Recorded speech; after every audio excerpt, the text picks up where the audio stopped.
kamal we ko kamal telonga chagu jojel garamam telgunga telpiu belto chadak pa kon ramamane bia kamal kejan gwasame de yener bia kamal kanur online tv en ler malinga jan gwasame ler me chalat me chan writing ko konin daro paiwa ka kwe yoni to shop ke 3% ke diokwi ko kur ka de chala do shibat ka kor gwade dane shukor ja togere wi ke so Sudan ka kwe liɛth me ka gwase dane shukor to je chwa liɛth ki yore la kam ka wich chokan ro chak letup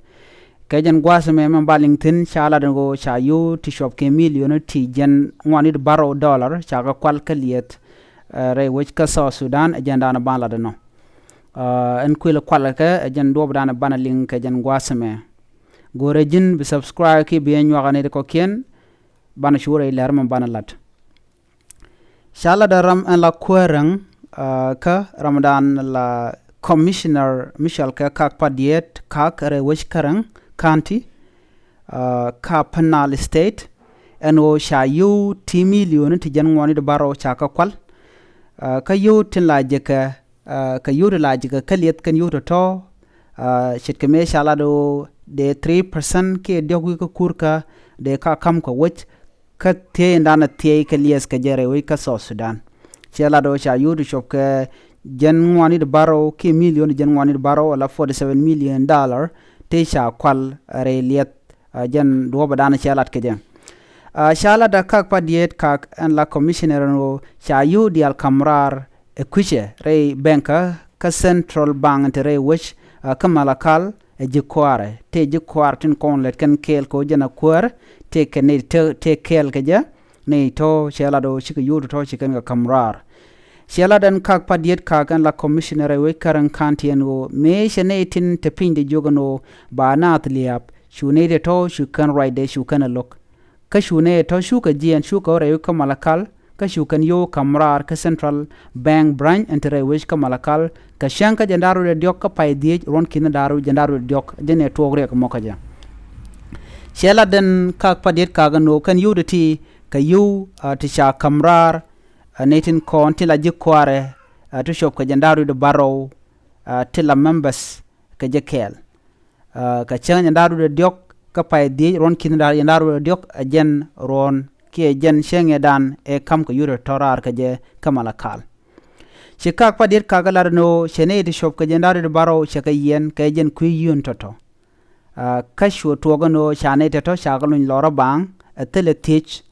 kamin chi tuok ko dong de ka kule tich agwa na mo choro de lad wala ken ro de lad wa shwa kalun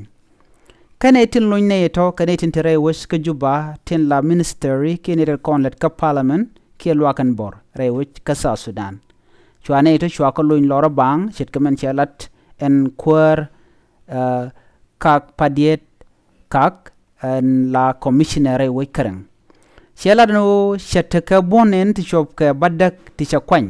ko kanetin ko kien tin chawuch chika yo kan tila yo jiwich ka 3% ke dogu ko kurka ka yo te la top ka te de kam wich ka kwiliet an teke kon liet mo kam jarar la percentage method ke peng method la ja kam ko wich me ba shari ba ga lat ke je ke ba dul wal dul gora kene pew to go ba ga la let ke je ba development ke shang shop ba je nyut ke je re wich andan entiliet mo tetin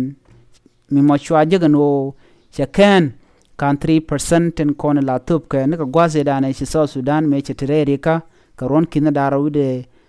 well diok choken o cha 3% ke dogu ko kurgo toto ti la je la yo cha la je anetin content re ke so Sudan chela den go ken 47 million dollar to ka tishi bat ki ti sha nang re ke so Sudan ka bang malakal en la central branch ko en bang ditere wech ka juba rega me chela do jatin ka chela do shana bishopal en gwasme bangot wa ka mugonya wonyam re kuma kamendit charaja mocha je kwengpin shala do entama agenda na chiro da lat shit keme shala as feeling mayo and wo can you deal in la 3% tela jeke and edin content lies widien ngum siken ka jek shwa chula do ba tijem ba ja kan ajen monong rwani dialati ko ba ngajo ka yur shop ka di cha je ko ke ka yur shop ka di chiriaro ken 47 million ke 80 million di jan ngwani baro tin chibat chala do cha gwad dana bat ke je cha je jek antama na da tin ko ba luko mo benangot kame wona niamten me jirama jidit ke jen channel me bi gorujin bi jen nyogane de kokien en lera me na me agenda ni linga jen gwasame eno cha yuti $47 $47 million cha ka kwal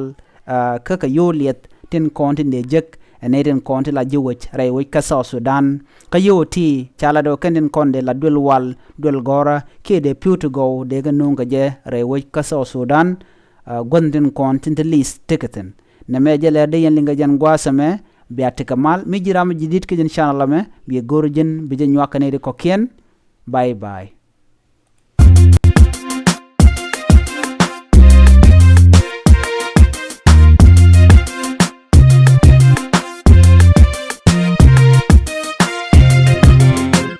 Jagu chut lom ko kamal we ko kamal tel longa jagu jo jel garamam mam tel gonga tel piu gel to cha dak ba kon rama mane